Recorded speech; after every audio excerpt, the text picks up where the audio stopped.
मेरे पास घर नहीं है, आज तक घर नहीं है। नमस्कार, बहुत बहुत स्वागत है आप सबका वीके न्यूज में और मैं हूं आपके साथ दीपिका पांडे। राहुल गांधी ने एक बार कहा था कि मेरे पास घर नहीं है और उनकी वो बात सच होती हुई दिखाई दे रही है। इसलिए उनको वो पुरानी बातें गांठ बांध कर रख लेनी चाहिए कि 24 घंटे में एक बार जीप पर सरस्वती जी जरूर बैठती है। 52 साल हो गए,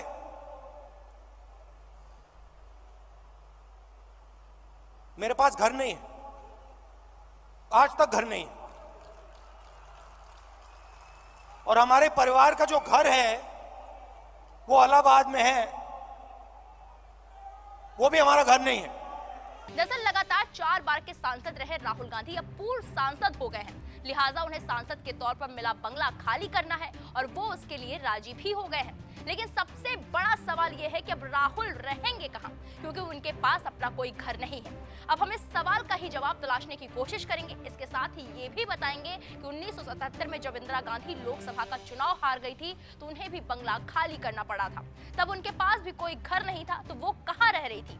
बता दें कि 12 तुगलक लेन एक सरकारी बंगले का पता है। इसमें राहुल गांधी पिछले करीब 19 साल से रह रहे हैं। जब साल 2004 में राहुल गांधी अमेठी से पहली बार सांसद बने थे तो बतौर सांसद उन्हें ये बंगला अलॉट हुआ था। तब से राहुल गांधी का यही स्थायी घर रहा है, क्योंकि तब से ही वो लगातार सांसद बनते आए हैं। अब मानहानि केस में सजा होने के बाद राहुल गांधी की सांसदी चली गई, अब वो सांसद नहीं है। इस वजह से 12 तुगलक लेन का बंगला भी उनके पास नहीं रहेगा। बीजेपी सांसद सीआर पाटिल की अगुवाई वाली लोकसभा आवास समिति ने उन्हें खाली करने का नोटिस भेज दिया है। उन्हें 22 अप्रैल तक बंगला खाली करना होगा, वो इसके लिए तैयार भी हैं। वहीं उन्होंने लोकसभा के डिप्टी सेक्रेटरी मोहित रंजन के नाम एक चिट्ठी लिखी। इसमें उन्होंने 12 तुगलक लेन पर उनके आवास वापस लिए जाने को लेकर लिखी चिट्ठी के लिए धन्यवाद लिखा है। इसमें राहुल ने यह भी लिखा है कि पिछले 4 बार से लोकसभा सांसद के तौर पर जनता का दायित्व पूरा करते हुए यहाँ बिताए वक्त की मेरे पास खुशहाल यादें हैं। अपने अधिकारों के प्रति बिना किसी पूर्वग्रह के मैं आपकी चिट्ठी में लिखी बातों का पालन करूंगा। जाहिर है कि राहुल गांधी बंगला खाली कर रहे हैं, अब वो रहेंगे कहां, तो इसका जवाब आसान भी हो सकता है और पेचीदा भी। आसान सा जवाब तो ये है कि राहुल गांधी 12 तुगलक लेन बंगला खाली करने के बाद 10 जनपद में रह सकते हैं। ये उनकी मां और रायबरेली से सांसद सोनिया गांधी का सरकारी आवास है। कयास लगाया जा रहा है कि राहुल गांधी अपनी बहन प्रियंका गांधी वाड्रा के घर भी रह सकते हैं। उनके पास सरकारी तो नहीं, लेकिन उनका अपना घर है।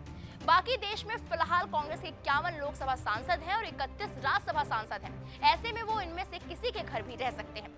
इतिहास के थोड़े पन्ने पलट कर देखें तो राहुल के साथ जो हुआ है वो कभी इंदिरा गांधी के साथ भी हुआ था। उनके पोते तो सिर्फ 4 बार के सांसद रहे हैं और संसद सदस्यता जाने के बाद उन्हें बंगला खाली करना पड़ रहा है। दादी इंदिरा गांधी तो 2 बार प्रधानमंत्री रह चुकी थी। इसके बाद भी तब लोकसभा चुनाव हारने के बाद उन्हें बंगला खाली करना पड़ा था। ये इमरजेंसी के बाद देश में लोकसभा के चुनाव का दौर था। इंदिरा गांधी ने रायबरेली से चुनाव लड़ा था। उन्हें राजनारायण के हाथों हार का सामना करना पड़ा था। तब सरकार जनता पार्टी की बनी थी और मोरारजी देसाई देश के प्रधानमंत्री बने थे। उस वक्त इंदिरा गांधी एक सफदरगंज रोड वाले बंगले में रहती थी। वो वहां तब से रह रही थी जब वो लाल बहादुर शास्त्री की कैबिनेट में सूचना और प्रसारण मंत्री बनी थी।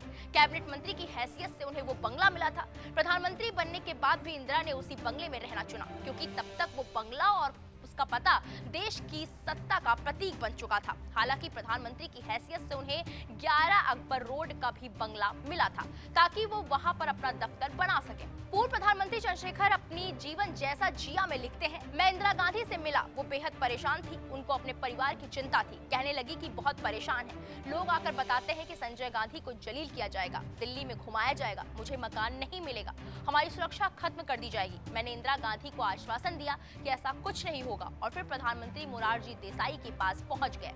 उसके बाद उन्होंने पीएम से पूछा कि क्या आप उनका मकान भी नहीं देंगे, तो मोरारजी भाई ने कहा कि नहीं देंगे, नियम में नहीं आता है। तो मैंने उन्हें बताया कि जाकिर हुसैन, लाल बहादुर शास्त्री और ललित नारायण मिश्र आदि के परिवार को मकान मिला हुआ है। मोरारजी भाई देसाई ने कहा कि उनका भी कैंसिल करवा दूंगा। इस पर चंद्रशेखर ने कहा, जो महिला इतने लंबे वक्त देश की प्रधानमंत्री रही, उनको रहने के लिए आप मकान तक नहीं देंगे। इस मामले पर मोरारजी देसाई और चंद्रशेखर के बीच लंबी बहस हुई। पीएम ने आखिर में चंद्रशेखर चंद्रशेखर से कहा कि आप कहते हैं तो मैं इंदिरा गांधी को एक मकाम दे दूंगा, जैसा कि मोरारजी देसाई ने चंद्रशेखर से वादा किया था कि वो इंदिरा गांधी को एक मकाम दे देंगे। इसके मुताबिक इंदिरा गांधी को तब के 12 विलिंगडन क्रिसेंट और अब के मदर टेरेसा मार्ग पर एक बंगला आवंटित किया गया। ये वो बंगला था जिसे इंदिरा गांधी के प्रधानमंत्री रहते हुए राजनयिक मोहम्मद यूनुस को दिया गया था। वो तब पीएम इंदिरा के पर्सनल इनवॉय यानी कि व्यक्तिगत प्रतिनिधि हुआ करते थे। वो अपने दोनों बेटों राजीव और संजय के साथ ही अपने दोनों बहुओं सोनिया और मेनका के साथ इसी बंगले में शिफ्ट हुई, लेकिन ये दौर लंबा नहीं चला। 1980 के चुनाव में जब वो दोबारा सत्ता में लौटी तो उन्हें फिर से वही एक सफदरगंज रोड वाला पुराना बंगला मिला। उनकी हत्या के बाद उस बंगले को इंदिरा गांधी के स्मारक के रूप में तब्दील कर दिया गया। फिलहाल राहुल गांधी अब बेघर हो गए, जैसा उन्होंने अपने एक बयान में कहा था। फिलहाल इस खबर पर आपकी क्या राय है, कमेंट बॉक्स में जाकर जरूर बताएं। बाकी बड़ी खबरों के लिए आप देखते रहें वीके न्यूज। नमस्कार। वीके न्यूज, राष्ट्र के नाम।